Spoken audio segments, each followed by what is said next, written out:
Hey there! We at Greenline arranged a panel discussion where a few working professionals from different fields related to the environment helped us answer various questions regarding careers in the field of environment. Our panelists included Dr. Parvesh Pandya, the Director of Science and Conservation at Sanctuary Nature Foundation and the former Vice Principal and Associate Professor in Zoology at Bhavans College, Andheri. Ms. Hita Lakhani, the focal point for Young Go, official youth constituency for the UN climate change. Professor Aditya Akerkar, the zoology professor at SICS Degree College.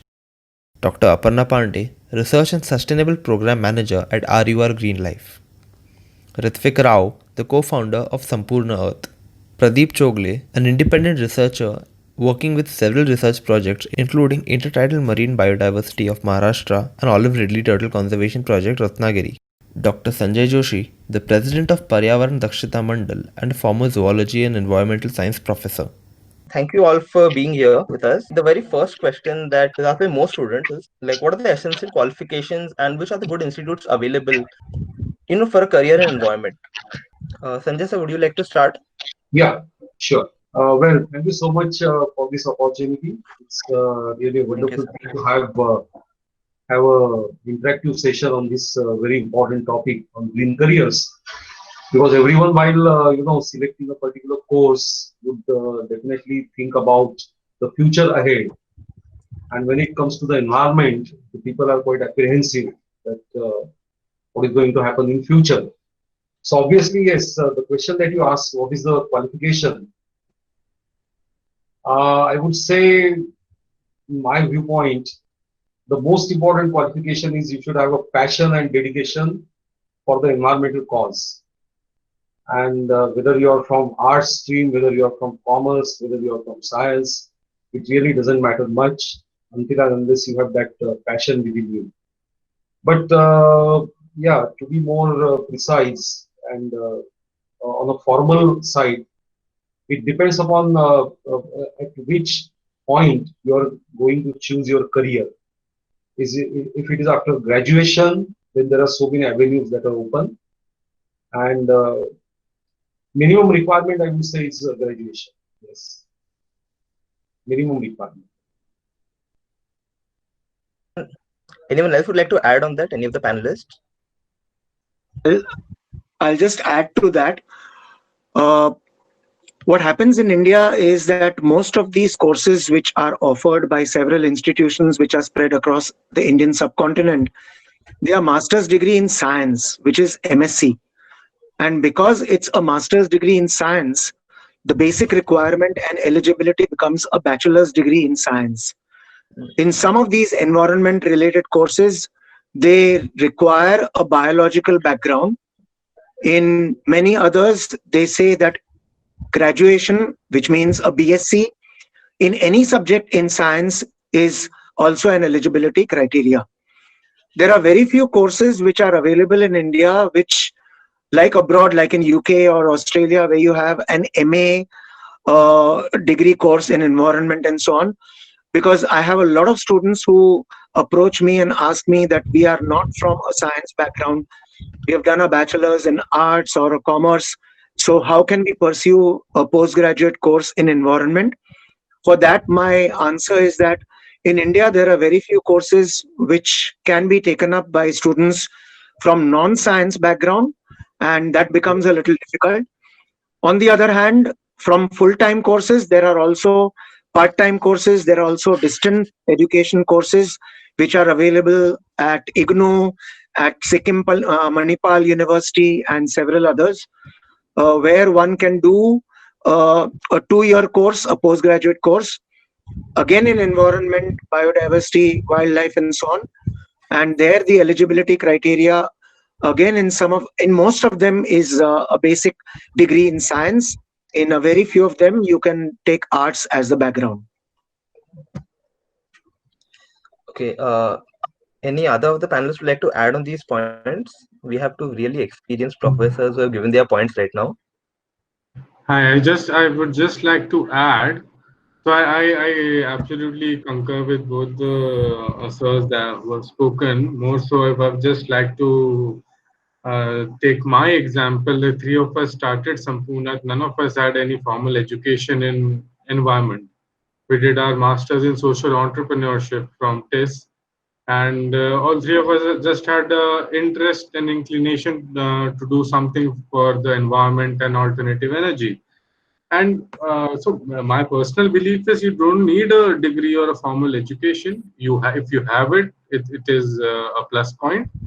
It will definitely help you. It's good to have it, but as long as I run a company, a waste management company, and we require all kinds of professional to do their bit in order to get our vision and the missions working. So we need marketing people, we need research people, we need even sales people, all kinds of people that are required, who are needed to do their bit in order to do the our bit for the environment. So you just by doing something in environment is not necessary to do your bit, to do your part for the environment. It's good. Okay, that's some really nice points because in the further questions, a lot of students have asked that they are not from science backgrounds and what can they do. Yes. Uh, we'll get back to that. Before we go to the next question, anyone would like to add another point? Yeah, I think real quick. Hi, this is Hita, and I totally agree with what everyone, like the three speakers, have said so far, and it's entirely true. First, of course, you need a passion because this is not a field where you'll just. I mean, you should be wanting to wake up and go to work every day, and that will only come if you have a liking for the field, or liking for the subject in general. And while it is true that most educational courses do need a degree in science for a master's degree, like Parvesh sir mentioned, coincidentally, the university where I studied from, Terry University, where I did my master's, while it was an MSc course, it was interdisciplinary, which means that you could have a background, a bachelor's in any degree, and you could still apply to be a part of this. So we had art students who were part of this. We had a commerce graduate who was part of it. So we had people from all across. So yeah, and again, like I don't think it's necessary to do or like to have a degree in the environment to work in the environment field. And like Ritvik already mentioned just now, it's entirely true. I mean, you can be a lawyer and then you can specialize in environmental law, for example, or you can you can be a filmmaker but make films on the environment. So it just depends on where your heart lies and how you want to do it. Okay. I would like to sum up and also differentiate the aspects which are being discussed here. We need to look at pursuing education in environment and pursuing a career in environment. These are slightly different aspects, and that's where the dichotomy is lying. If you're looking at education, then that's where the problem about having a science background comes in. But if you're looking at careers, then there is no limit because it's only regarding passion in environment to save the environment and so on. As I many a times tell people that maybe you might not get a very fat salary, but you'll be very happy in working. Your passion will be greatly taken care of. That's the most important aspect. And it's more important to be happy in life than to get a very good amount of money. So that's the difference that we need to look at. Yeah, exactly. So before we move on to the next question, is there anyone else who wants to say something? Yeah, hi Kiran, can I add something? Yeah, sure, sir. Aditya, sir. Hi. Yeah, okay. I agree with all of them that they have said, and just now, as Parvesh sir said, that it's very you need to be differentiating between career aspects as well as education. That's the most important thing because ultimately working for environment is something different and getting education is something different. So somebody might be an arts graduate and working in waste management or something like that. But if you are doing or if you want serious research to be done, then I think what Parvesh sir said is very important that you need a master's degree in maybe environment or wildlife or something so that you can actually work out and write some research papers as well as get some your a lot of research which can be done on it. Okay. Thank you so much, sir and ma'am, for your really great point. If I were to add, there are few institutes like IIT which are doing a lot of research in packaging, and I think SIS Nehru also has a division where they talk about some environment courses. So there are some short-term courses. Also, you can even take up courses on sustainability online. There are a lot of courses on sustainability and niche where you want to specialize with Udemy and Harvard can take up in addition to whatever is your background at present, you can more with these online tools as well. Okay. Thank you so much, Aparna ma'am. And so one of the students has asked a question, which is, uh, You need to have a look at the entire curriculum, go through the details of the syllabus and see where is the focus of that institute or the university on. Is it more on chemical aspects of environment? Is it more on biological aspects of environment and so on? So depending upon your interest, you will have to choose looking at the curriculum and the syllabus of that university. okay. So the next question is, what are the career options in as part-time and full-time jobs? What are the jobs available? Because many of the people who had registered were already working in corporate, already had jobs and wanted to pursue environment as a part-time option, whereas many of them wanted to join it as a full-time option. So, would any panelists like to add on this?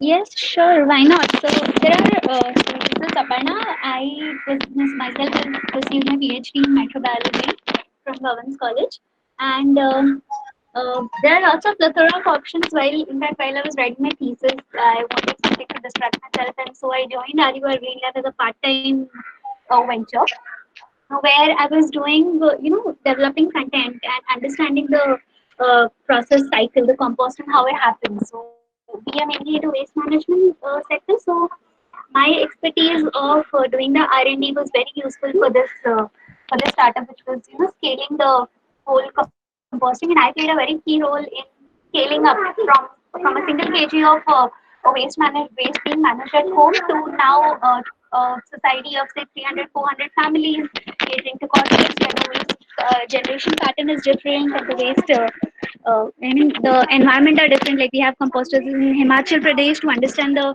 environment, how under cold conditions the composting happens. So it's the research aspect of mine was very helpful in this. So there is an aspect of research which is open for you, which you can do scientific research through various startups in corporates and in basically any of these institutes that is which are working specifically in the waste management or the environment sector. Other than that, literally any corporate needs environment in their scope of work. So if you pick up an HUL or a Godrej, for example, recently Godrej came up with this reuse masks, like 30 washes, up to 30 washes you can use. So that is, it requires somebody with the environment field, and that there's a need in product design. So somebody of the sustainability media, and where you can do like marketing and sales, and literally every company has a sustainability cells, CSR impact assessment. So environmental impact assessment. Every company has to establish how much is their carbon footprint. So there are institutes who do carbon crediting, and they map the carbon mapping of a particular this thing of a particular organization. So these are the various aspects that are available. But yeah, if I were to mention, literally everyone needs an environment aspect embedded in their organization. Okay, thank you so much, Aparna ma'am. Would anyone else like to add on this? Any of the panelists? Yeah, hi, Kaden. What I want to add is if you actually want to do something which is part-time or full-time, uh, anyone can do part-time or full-time job in environmental science. A corporate office will definitely have its own CSR, which is corporate social responsibility, under which they cater to social studies. That is, maybe they cater to people and their well-being as well as environment as a topic. So they can actually work with environment during that time, or after their hours, they can anywhere anytime join an NGO which is working for environment, and they can definitely work for that NGO, or maybe some companies which are there like helping in environmental cause. So part Okay. time or full time, both jobs can be done. Okay. Yeah, actually, one of the participants has asked a question. Uh, I wanted to know about government level, like jobs regarding the UN. I think she's mentioned here jobs in association with the UN and government level jobs.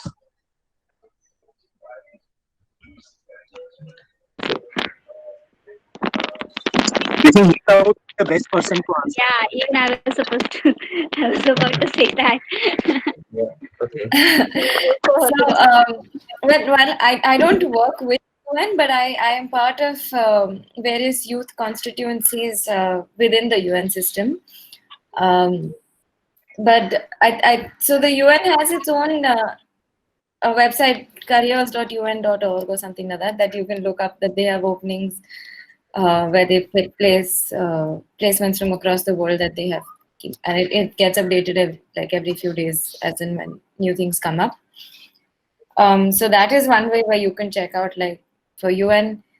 They're quite open as long as I've heard, they're quite open to people from everywhere of all backgrounds.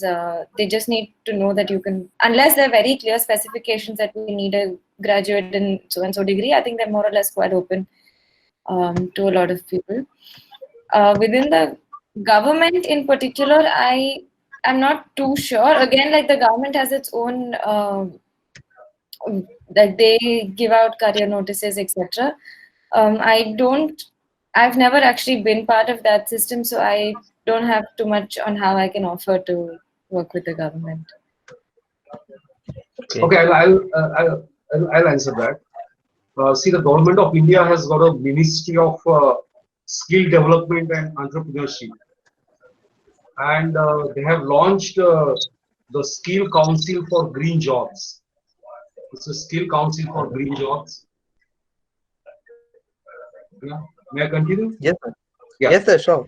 So this Skill Council for Green Jobs is an autonomous organization that is under the Ministry of Skill Development and Entrepreneurship, and they have designed the courses in various sectors like renewable energy and green construction, solid waste management, e-waste management, carbon sink, and things like that.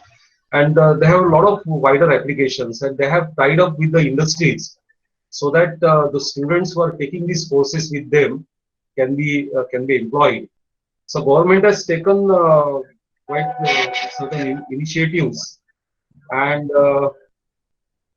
also under Paris Agreement, India has developed intended nationally determined contribution towards climate justice, that is called as INDC. If you Google, you will get all this information. But these people now at the government level, this is what is happening at present. So they are offering some courses and also the job opportunities. And this whole green sector, green industry is now coming up. I'll talk more about that sometime later. Okay, sir. Yeah. So this is what Sir, is thank you. government level. Yeah, and just to add to what he said, what Joshi sir said is entirely true. Like India has its own INDC that it gave, which is now an NDC. It's converted because it's not intended. They've given it now, and as part of that, every state is at least supposed to. I don't know if every state has, but it's supposed to have a state action plan on climate change. And to formulate this action plan, they at least they'll either be looking, or they're sort of within their own team, they're looking at how climate change can be addressed state-wise, because there's a national NEPCC, which is the National Action Plan on Climate Change, and every state is supposed to have, in line with that, a state action plan on climate change. Okay. I have just shared the link to the Green Skill Development Program in the messages section. Those who are interested, you could have a look at that. What Great. has not yet been spoken about is one is about teaching jobs in environmental science.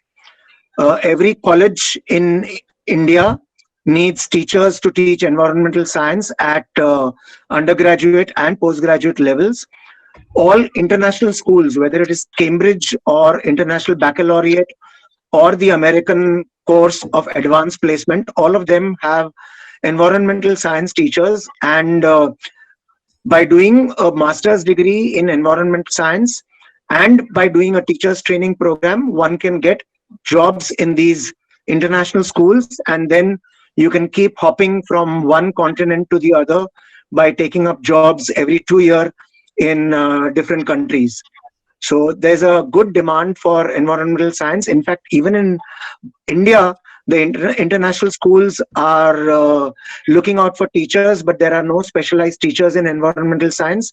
So usually social sciences or other science teachers end up teaching environment science. I think junior college also needs these teachers, right? Yeah, that's why I said undergraduate. Yeah, undergraduate. So junior colleges also they need.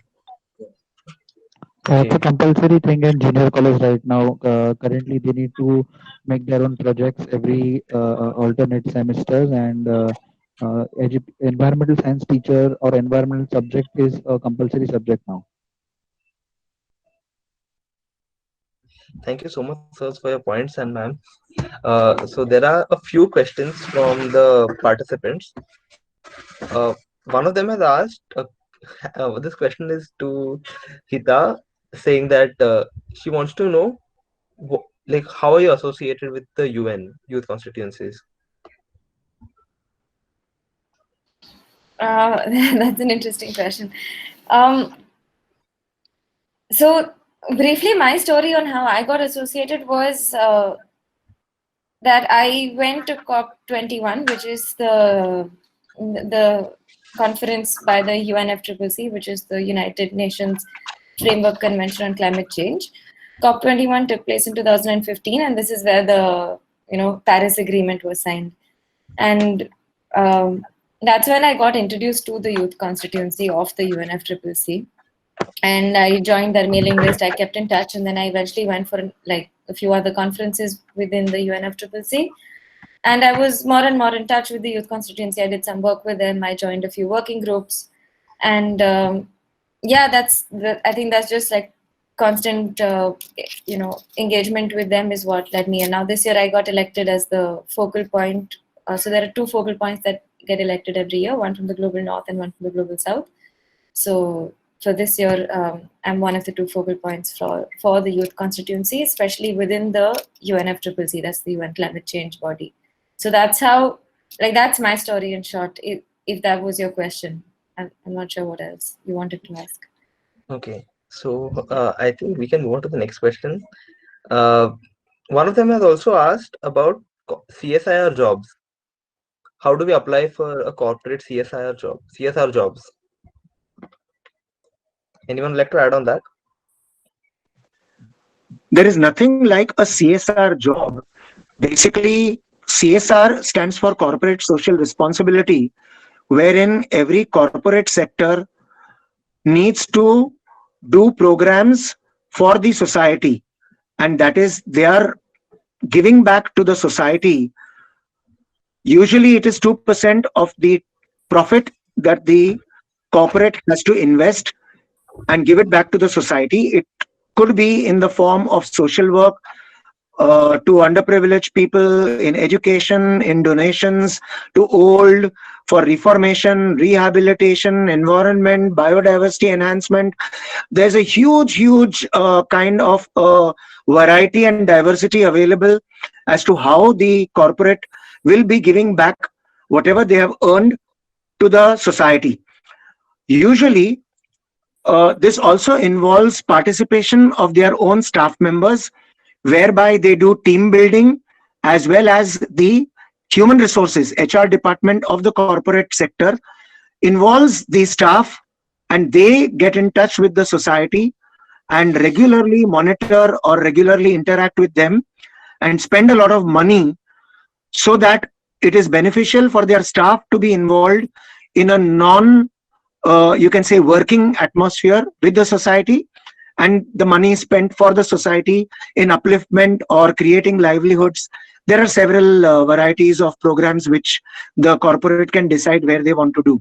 I was involved with a lot of these CSR activities and programs with Sanctuary Nature Foundation, and we used to run them for Deutsche Bank and for several other corporates and so on, doing bird watching or education of children and so on and so forth.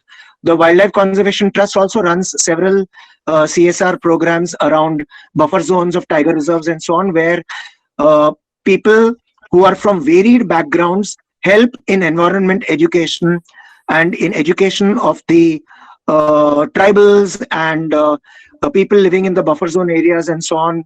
And that's a huge amount of work which needs to be done and which can be looked after. Okay. Thank you so much, all of you. All the panelists. Hello, hi. Just to Aditya, add sir, on please to continue. just to add on to what Sir just said, there might be also environment managers which are required by many of the corporate companies, and that is where when you say that these are environment managers, they look after the CSR if at all they want to work for environment. So, as somebody asked a question that how can you get into a CSR job?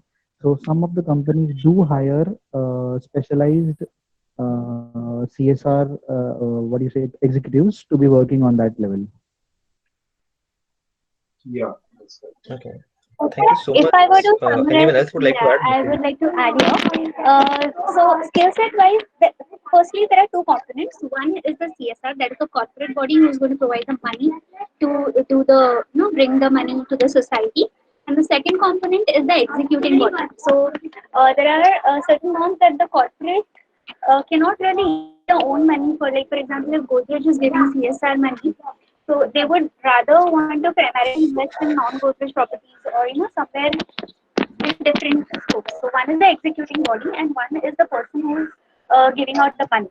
So most companies, as Parvesh sir said, that 2% of the money has to come back to the society upliftment. So yes, the focus point of each and every corporate varies. It could be environment related, it could be non-environment related, but mostly they will all roughly align to the UNSDG 2030 goals. There are 17 goals, and all the corporates have to abide by those 17 goals. And skill set wise, if I were to look, if you are working from an environment, from the corporate background, you have to have project management skills. So you will have to ensure that the project is managed well. And there are lots of courses, again, I would say online, you can look up on project management, how you can ensure that the project is executed well, monitor those. And from the executing body, that is if you are, from the person who is actually doing the groundwork, they will have to have you know the the expertise to develop a content, develop a project model, and pitch it to the corporate body. Okay, fine, this is what we can use your money for, and this is how we are going to execute it. So based on what the focus point of the corporate body is, you can develop a project and pitch to them, and then accordingly you can execute based on your expertise level. So all I would say is mainly skill set wise, you require project management skills. Okay. Anyone would like to add any final points before we move on to the next question? Okay, so I guess we can move on to the next question now. So this is a very interesting question, I guess. So a lot of the students wanted to know what are the career options, abroad and not in India. Uh, Hello. Yes, yes. I think Paresh sir has brought this very interesting point into focus that teaching is a very, very, very interesting opportunity. Plus, I think Germany is a lot into policy making and everything. So, a lot of companies require the intervention of the masters who understand environment to draft policies. Like for example, I understand 2016 BMC rolled out this revised 2016 rules, but then there were few ground challenges which which person who's working in the field would have a better knowledge okay whether this is executable or not executable. So yes, policies will require people working in these expertise with the environment.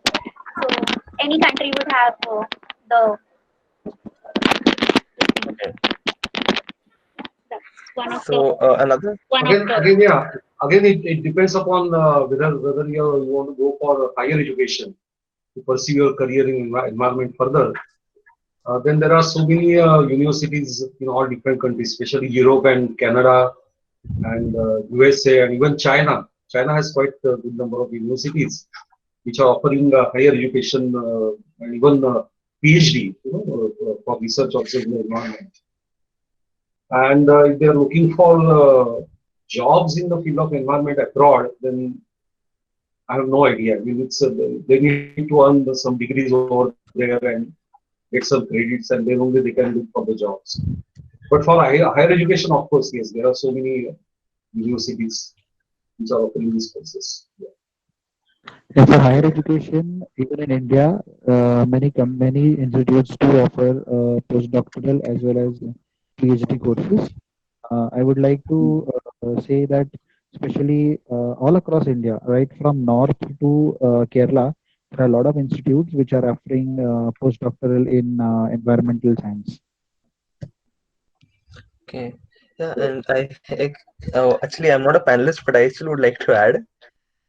So, because I think there's very less awareness about the biodiversity and the natural heritage that India has regarding environment and wildlife and the whole field in general. So I think that's why this question keeps popping up everywhere. Career options are outside India. Yeah, majorly what happens, Kaden, is we are in India. The problem with all the parents, especially all the students, if they are there, the problem with the parents is that the parents ask the first question: How much are you going to earn if you are going to do environment or wildlife or something like that? So the student has to decide whether he want to, as Arvind sir said, you have to earn or you want to satisfy yourself. That is the first question to be asked. And it is not that people are not earning out of doing a service to environment or a lot of waste management. They are earning. Its only thing is it will take some time to build up all of it and then go to that level. Okay, thank you so much, Aditya sir, and thank you all the other panelists.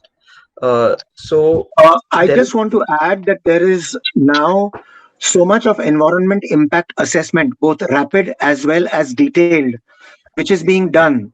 And basically, the Ministry of Environment and Forests is supposed to be having a certificate of an EIA clearance whenever there is any development project which is supposed to be implemented. All the EIA studies are then put up on websites of various states, and the people who are involved in the EIA studies have to follow up and see. So if there is a kind of a mining industry which is going to be set up in a particular area, and if the person A has done an EIA study on that, then he can follow up on the government website and see whether his study was taken into consideration when the litigation or when the decision was taken for that project, whether it should be given a green signal or no. For this, there are several EIA independent bodies which are also set up, or there are small institutions which have been set up, and this is going to become a big thing now because there are so many developmental projects which are being floated by the government left, right, and center, and for which you need proper, authentic, and true to their will and courage and their conscience. Such kind of agencies are needed everywhere to publish the reports of the EIA program. But now it seems that they have diluted the EIA norms quite a bit. The recent draft that has come up, there's a lot of Yes. controversy, a lot of debate that is going on. So So let for us see what that, happens in the future. yeah, for that we need lawyers who can catch hold of the government Yeah. and file litigations to say that Right. you're going against the basic constitution of India and my Right. right to good life. Yes, that is true. Okay. Thank you so much So for all that's your inputs. AI Aditya, becomes AI becomes really important, and a lot of people are working in AI right now. And right from constructing a small housing complex to building a huge industry, to building up a huge factory, everywhere AI is required. That is to getting clearance from the Ministry of Environment and Forest. so I think we should move on to the next question now.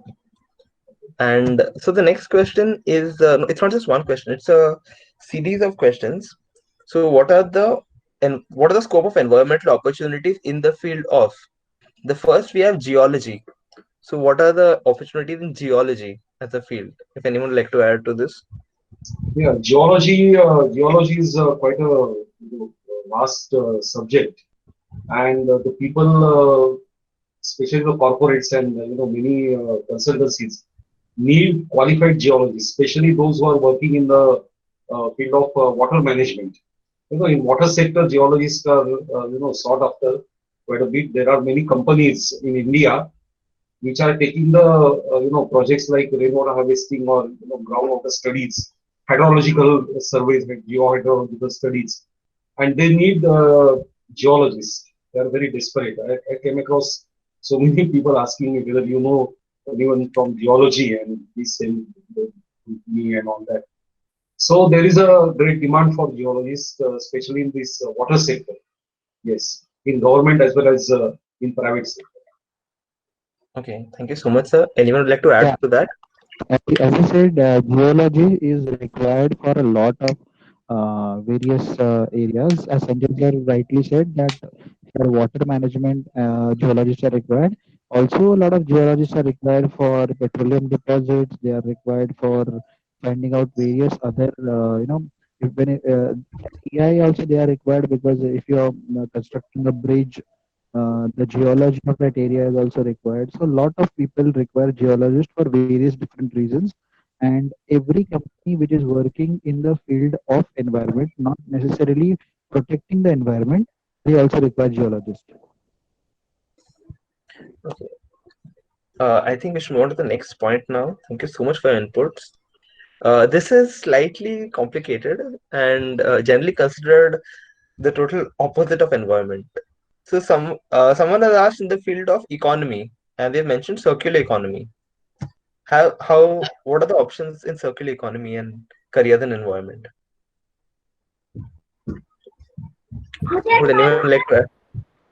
So if I can add, in your circular economy, I think is embedded in a lot of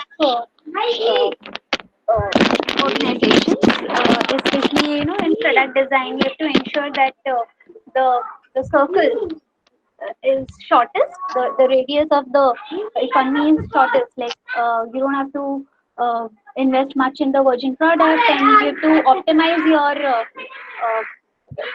what do you say, the raw material, as well as, so mainly product design. You do a lot of R&D to ensure that your process is closed loop. You're not creating a lot of environmental negative impact.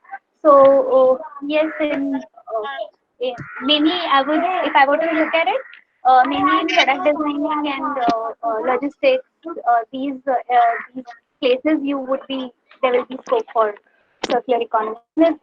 Even with space management, we look at composting being the very closed loop system where you're not harnessing raw materials completely, but whatever comes from soil, ensure that it goes back to soil.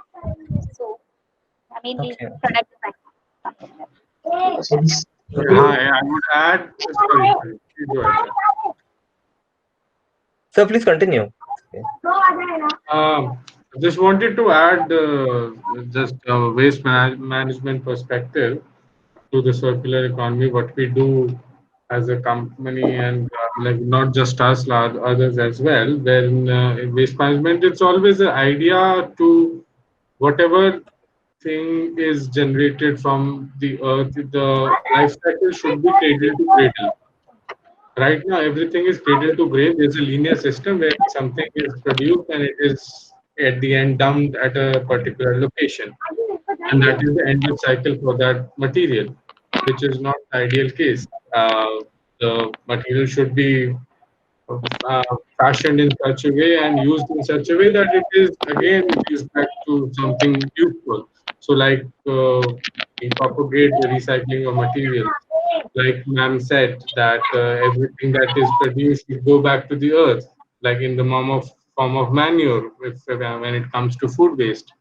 So yeah, so all the materials, everything that is produced should have a circular life, not just like a linear from manufacturing to an end of life. That should not be the case. Okay, thank you so much. I So think there are two it questions. also, yeah, I just, Sanjay sir, continue, Sanjay sir, please. it also involves what we can call it as an industrial ecology.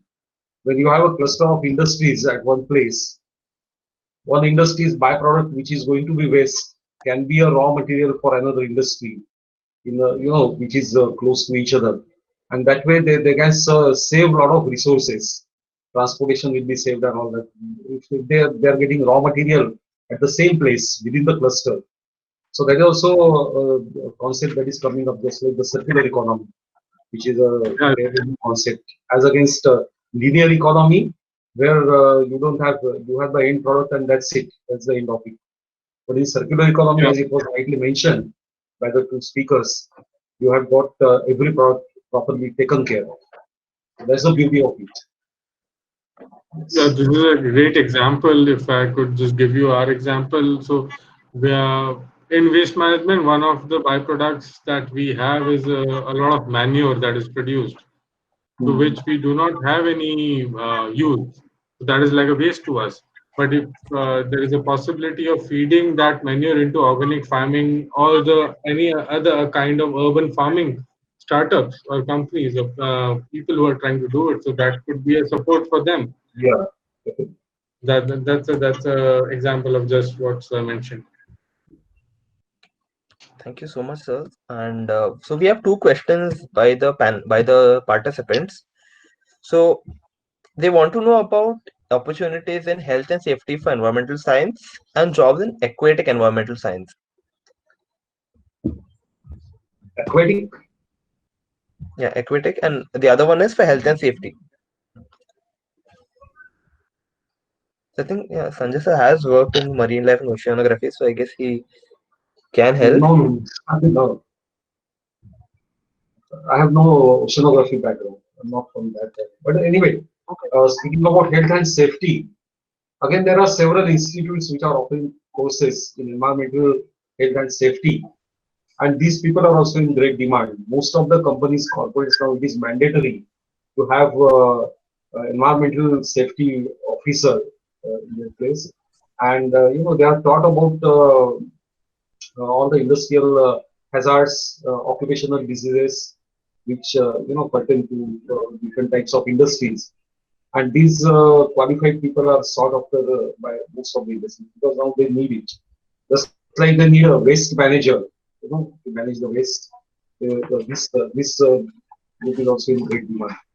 Industrial safety, health and safety. Regarding health and safety, one more person has asked, what are companies open to have female health and safety officers? Yes, yes, Oh, yes. They are very much because one of my colleague is currently working as a safety officer in a very big company. As far as aquatic environmental science is concerned, I guess it's a very good opportunity for many people to work into environment and aquatic because a lot of sewage treatment and effluent treatment which are done, these are done by aquatic. These are monitored by the aquatic, that is MOEF. So these people are required there where effluents are thrown into water directly. They need to be checked after.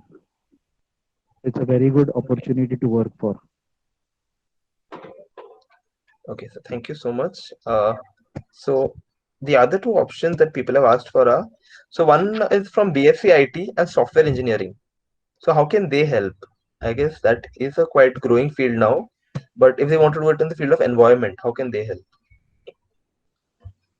Well, IT sector can definitely help in setting up a lot of what do you say, contacts as well as marketing, uh, making a lot of contacts and developing the CSR for a lot of companies.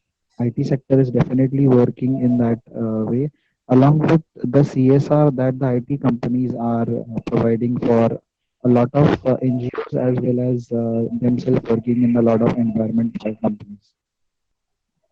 Okay, sir. Thank you so much. That was I guess, that was really Although oh, sorry. okay, please go ahead. Aparna, please go ahead. Okay, thank you so much. What I was saying is data at this point in time is extremely important. Whether it is an environment field or a non-environment field, data is extremely important, and the amount of data that's available with the IT department is something that any company, name it, would love to harness. And you as an IT person have a certain level of skill set where you can design softwares, you can design, like a lot of people, like for example, even as are looking to develop app-based things. So everybody wants to move towards technology. You want to catch that bus. So you can be a really good asset to any environment company with your skill set in developing various software models for that.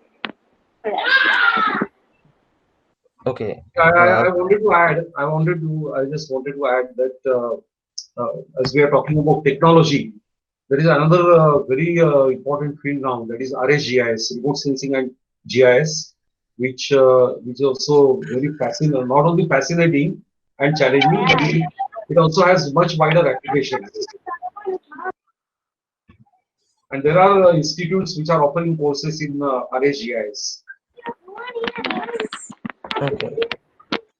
So Yeah, I guess Kiran, along with that, I would like to add, I think you might be knowing about it that there is something which is called as predicting models for various environmental, issues which are there.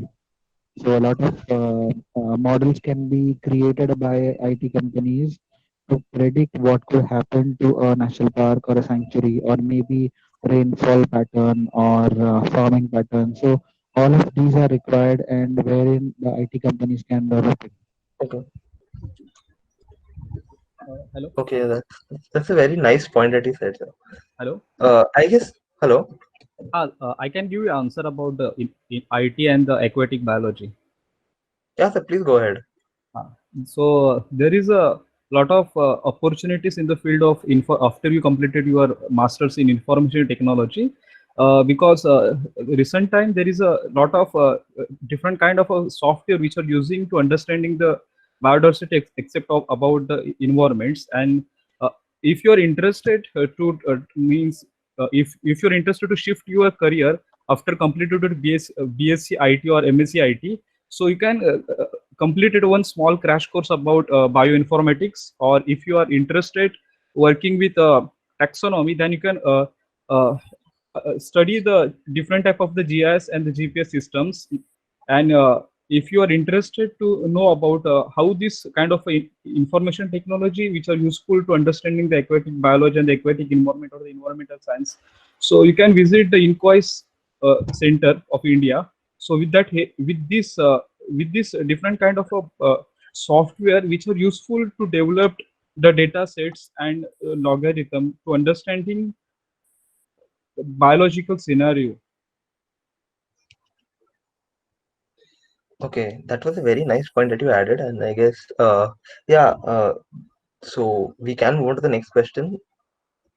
So a lot of people have also asked that this is actually a slightly different question. That I am 50 plus years old. Are there any options available for me? Yes, certainly. So, Certainly. So many yes, options. It depends Working upon with what you're interested in.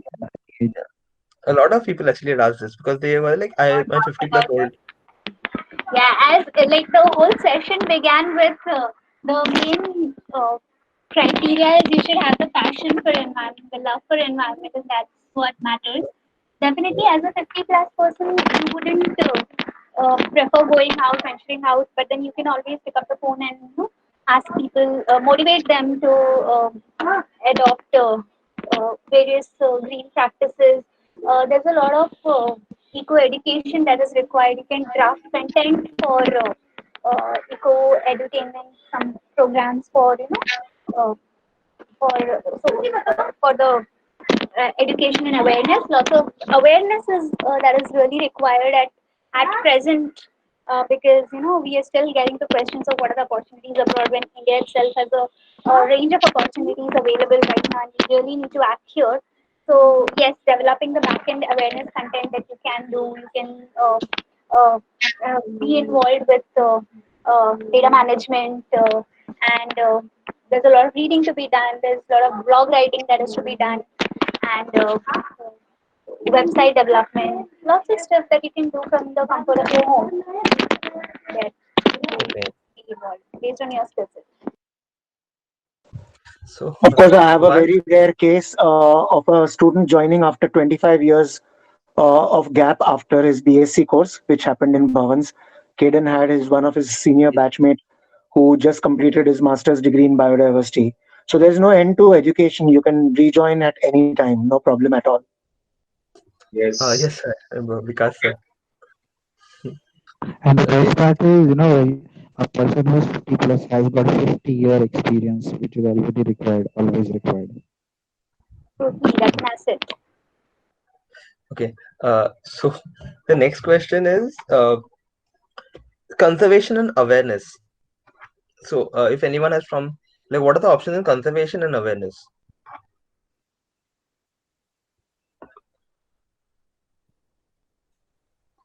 Hello. Sorry, sir. So people want to Yeah. know what are the options available, conservation and awareness. So, you can pursue your courses in nature conservation, environmental conservation, wildlife conservation. There are several different aspects which one can pursue studies in first, and then later on, education is something. Again, a teacher is a born teacher. You can have a passion for teaching, and therefore, basically, you want to spread awareness about nature conservation amongst people and so on.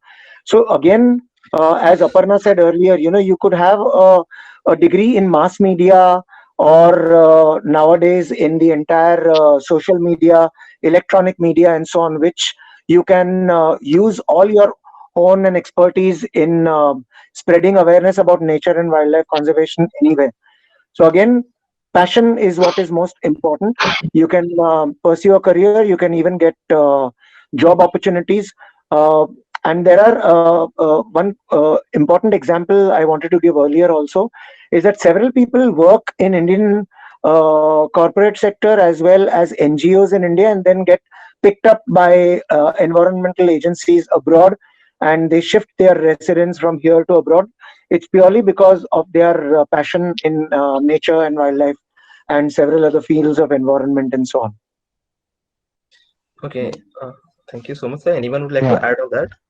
Yeah, for as Kavish just said, there are a lot of NGOs who are working in conservation and management. Conservation and management not necessarily means you're working for the animals, but it's very important that you work for people who are residing inside the park. They are rehabilitated outside the park and taking care of them and managing those people for their livelihood, as well as promoting them also is a very important part of conservation, which a lot of NGOs in India are currently doing. Okay, that was a very nice point, sir. I would like to add one very small thing. I know one. Hello. Yes, Yes, sir. so Please you are. continue.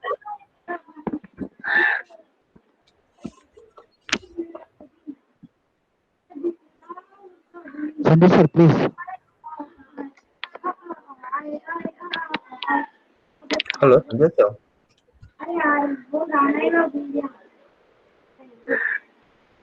So, Well, Sanjay if I sir, want to cite an example, there was a CSR project that we did last year with Kalpataru. They are the builders. We had a CSR project purely for awareness. So our sole job was to ensure that we spread the word that how important recycling is, how important waste management as a whole is. So we created content for that, and we went residential societies to resident societies to schools and colleges, and spoke about how they can be green soldiers, green warriors from their this thing. So awareness, even CSR is investing in awareness, and and you can do it. You can do your awareness from wherever you are. So as Parvez. okay. Uh, Can I just one, come in between for a minute? yeah, please do. Yeah, I just like to continue from where Parvesh sir left and Aditya left. The thing is that in India, basically the problem is that general public are aware of all. I think most of them are aware of what is going on in with respect to conservation and all. The problem is basically with the laws. So I think where the students who are just come out of education, just finished their graduation or so, can actually pursue their careers in law and its aspect. There's like a legal component of it, which might actually be helpful in strengthening the laws which are there in India. You might the things that right now is progressing is basically through an NGO. But if the legal system gets a bit more stronger, I think we can move a long way in what we are desiring to do. Yeah, totally agree. Law enforcement is what I would like to more specify on. Laws are there, they're beautifully drafted. Enforcement is where we need more action. So there was this one peculiar question, which I think this was the most asked question.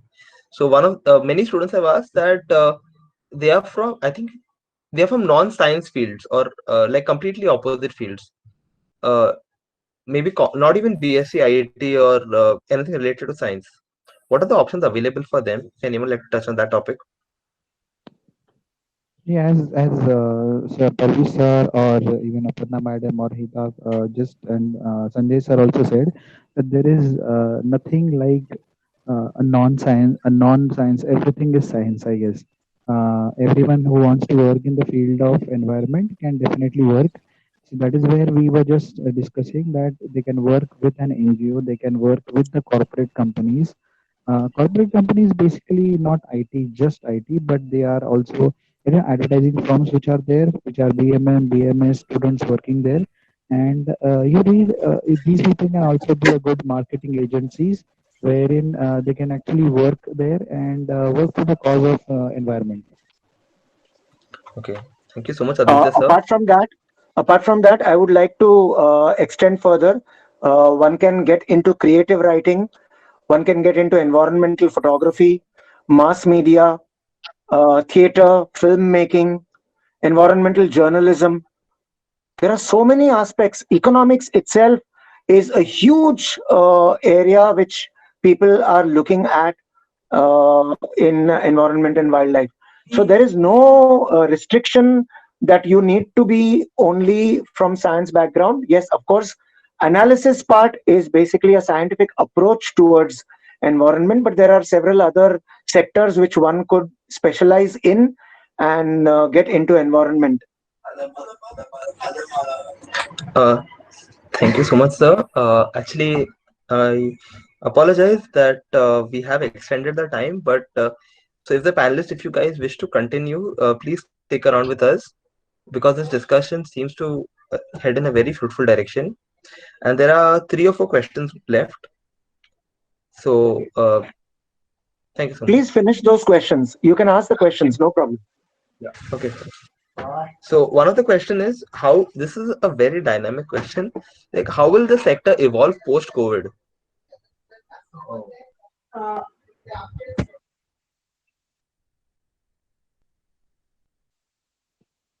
Well, all the sectors are going to come back and start post-COVID. There is nothing that COVID has done If we are saying waste management, COVID is not going to work with waste management.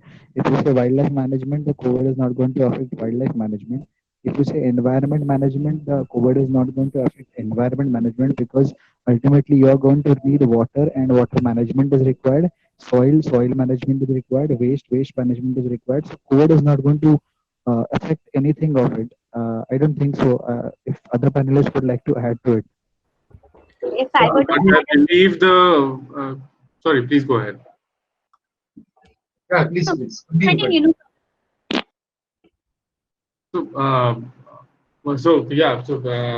Waste management and other fields will go ahead, but I think the way we do business, the way we conduct the operations have to change a bit.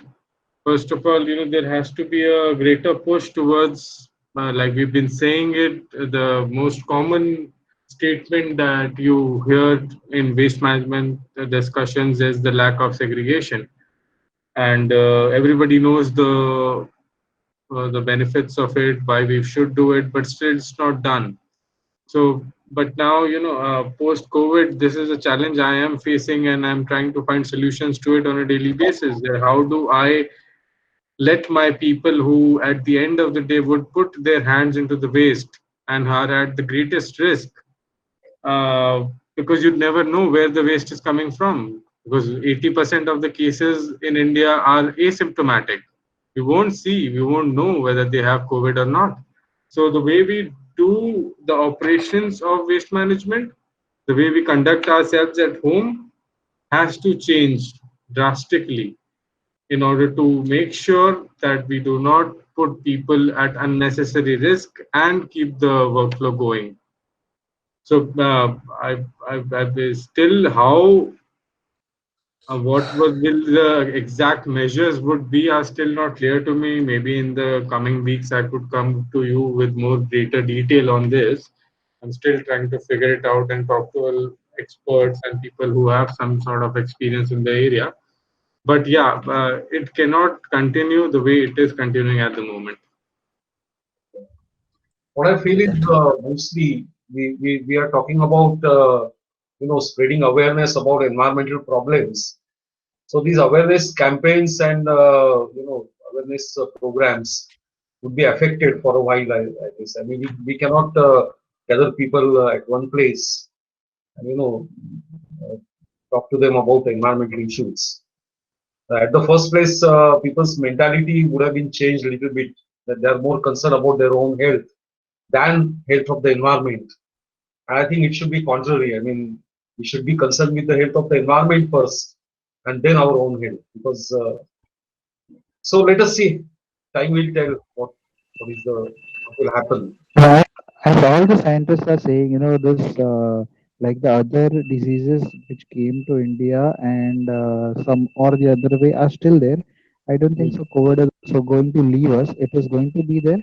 We just have to work along with it. So we just Right. have to maintain all the measures and be work along with it. So also the environmental causes as well as the wildlife causes, the conservation needs to be done with keeping all this in mind. I think Aparna ma'am wanted to answer this question. Aparna, if you can continue. Yeah, I just wanted to put a perspective here that with all of us being at home for nearly 2 months now, we've done a lot of self-realization and self perspective that life is something that's more important, and being self-reliant is really really important. So, what we could do is understand how we can work more in tandem, and we've all seen the environment flourishing without us. So we've kind of realized our importance on the planet, and that we need to be living more in harmony with the environment. And considering this, I believe that environment like the policies, I believe will take better structure. And if we want to have a healthy environment, I think there will be more stringent laws that will be coming up, and we'll have the environment will definitely get a priority on the given circumstances. Okay, thank you so much. The last two questions that are there, one of them is, what are the business models available regarding small-scale environmental businesses like urban and organic garden? or any other business? I'd like to throw some light on it. There are some good business models, especially in the waste management, domestic waste management, as well as commercial waste, especially the infectious waste like hospital or biomedical waste, and then there is electronic waste.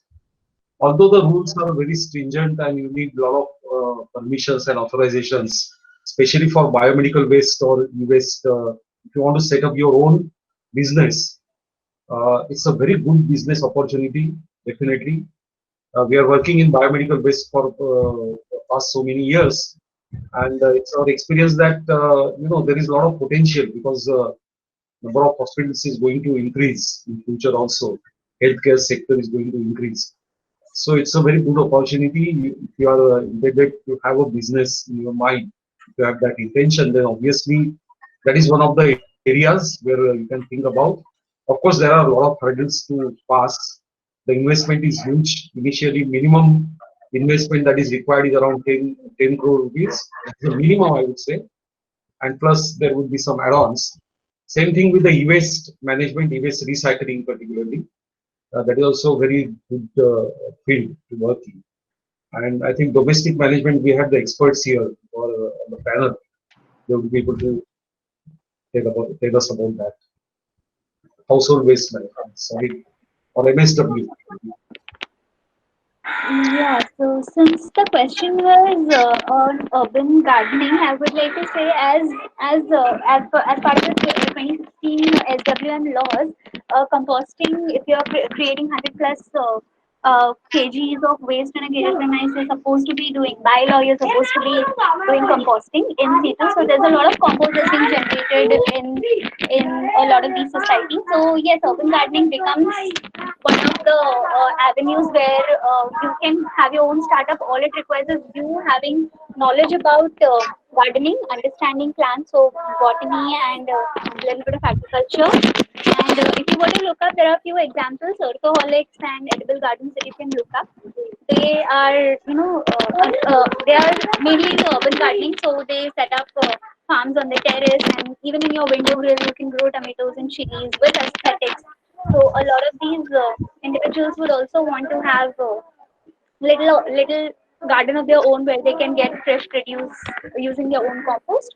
So these are a few options that you could look up, and you can have your own setup, or you could work with an organization which are doing something like this. And with compost being generated in such quantities, definitely urban gardening is the need for the hour. Okay, thank you so much. Anyone like to add upon that? Okay. So there Renewable, Sorry. renewable energy sector is one another sector which has a tremendous potential. In fact, there is a report by International Labour Organization (ILO), and they have estimated that by 2030, within next 10 years or so, there is a potential of 3 million jobs in this renewable sector in India, renewable energy sector in India. So that is one more thing people can look at. Okay. So quickly before we move on to the next question, one of the participants asked a question. What are the problems faced by environmentalists in the field, and how can they be tackled? I think it's a very broad and a basic question, but an important one. So anyone like to go ahead with this question?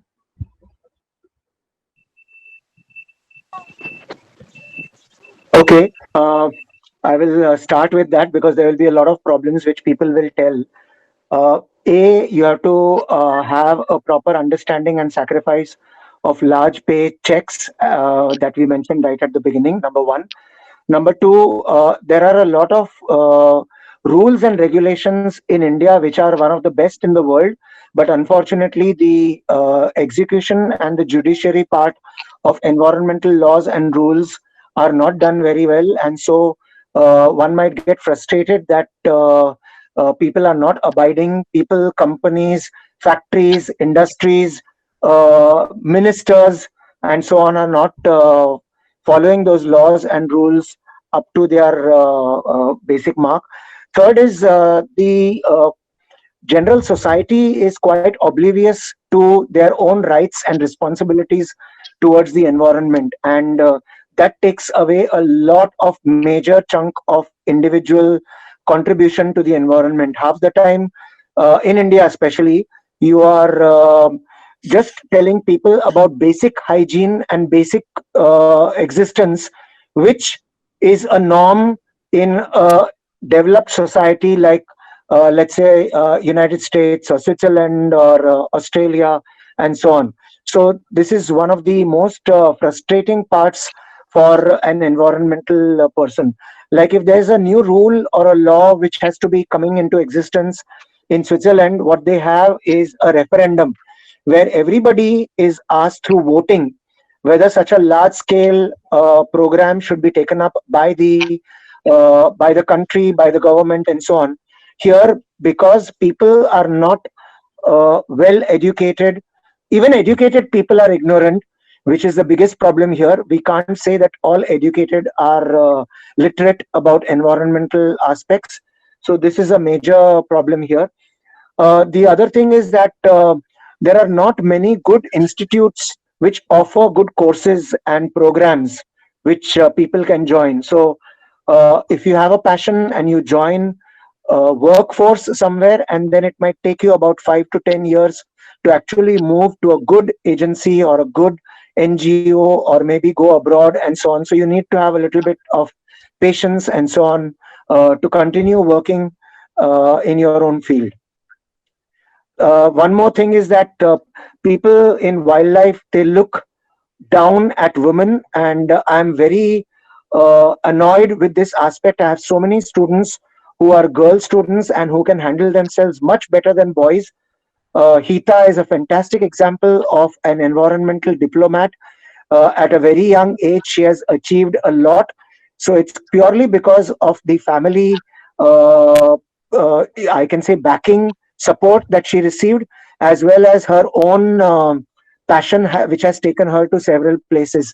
So you must make your family and your people in your neighborhood aware about your own passion, and that you will get your fruits and you will get your rewards, but they will take a little time, but they must have full confidence in your action. Okay, thank you so much, Pandya sir. Anyone else would like to add to that before we move on to the last question? If I can add, the main challenge I believe is structure. Uh, we there's not a proper structure yet, where like if it's an open firm, like for example, if you have an IT or microbiology specialization, I know I have to look for labs or research fields, or companies that are working in pharmas or something like that.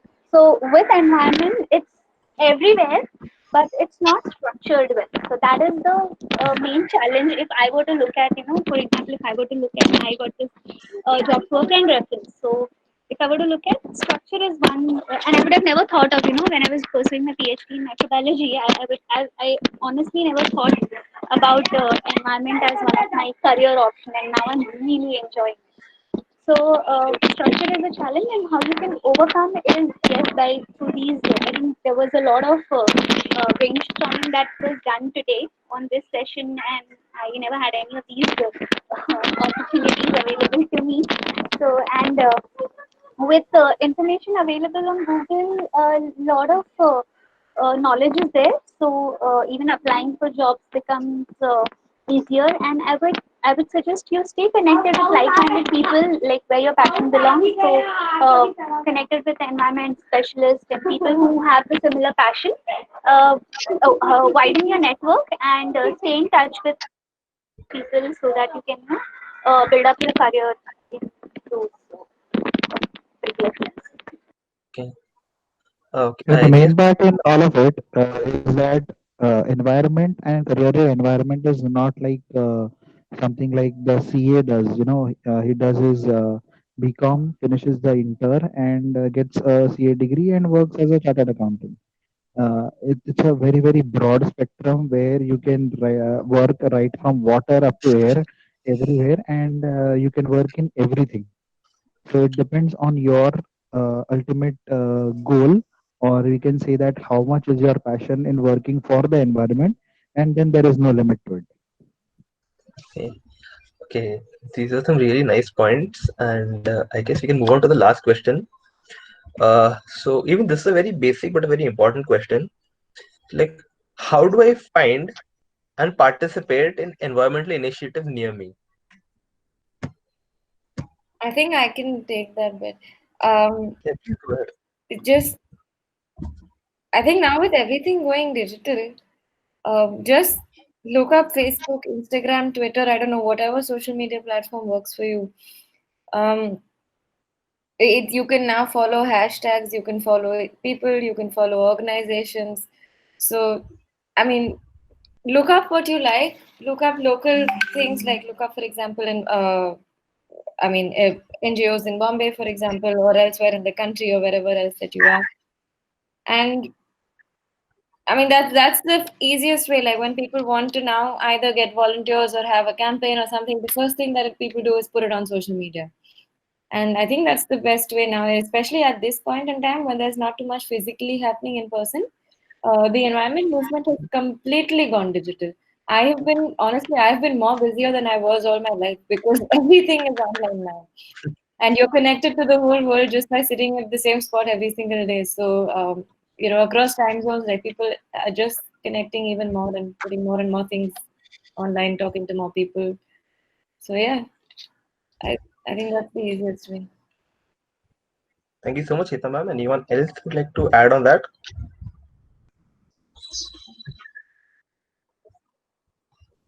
So how to find anything, like if someone has no clue of how to start environmental, like start a career in environment, how do they find any initiatives which are near them? And they have a lot of experience. See, by the time they're finding out a job, they are definitely a graduate. And by the time they are a graduate, they know how to use a mobile phone, they know how to use social media. Along with that, there are a lot of forums which are there which talk about environment. So they can be part of it. And as Hita just said, that getting digital right now can be the best way to be vocal, because there are a lot of environment petitions which are being filed digitally as well as. So you have to sign them, spread the awareness, and be part of it. Okay, thank you so much, Aditya sir. So now I guess so this is the last question for the evening. If anyone would like to say add some points regarding the whole session or anything in general, or address to the whole audience present right now.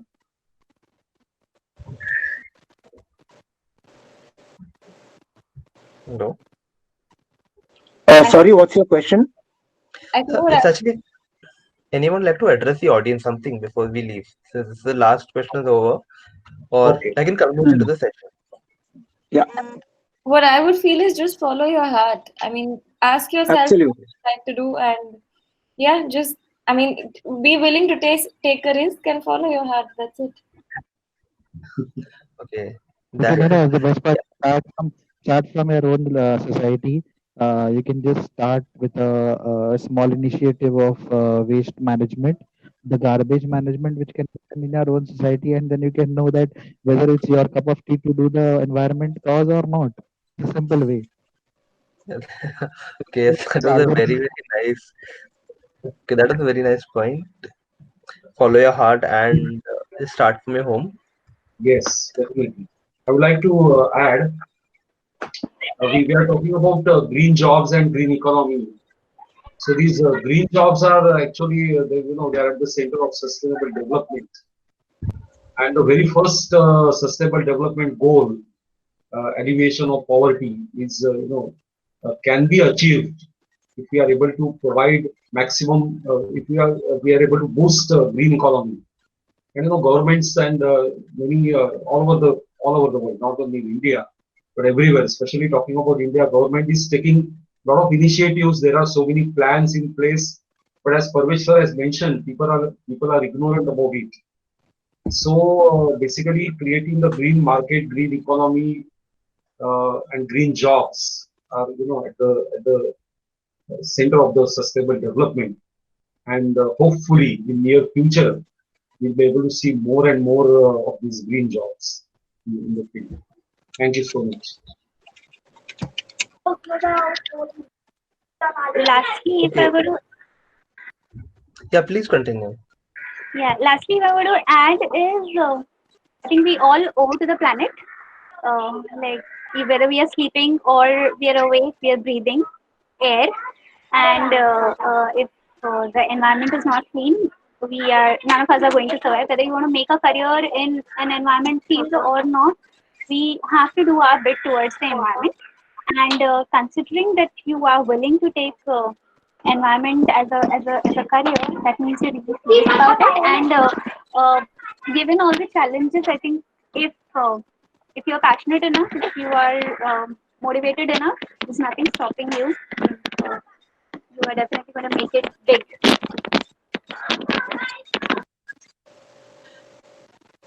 Okay. So okay, so please continue.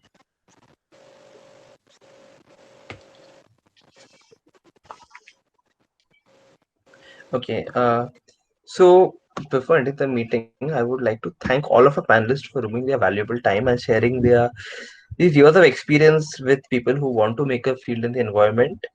Honestly, quite a few of the panelists have been my professors, and I wouldn't be able to join the field of environment or do something in it if I didn't have them as a support. Uh, and thank you for the participants for taking interest and joining this session. It's great that you want to do something for the environment, and it's very heartfelt to see that people are actually now taking initiatives towards the environment. Thank you. Thank you very much. Okay, all the best, everyone. Thank you, Kiran. Thank you. Thanks, everyone. Thank you so much. Thank you. We hope that this discussion reaches and helps students who wish to pursue a career in the field of environment but are unable to due to lack of guidance.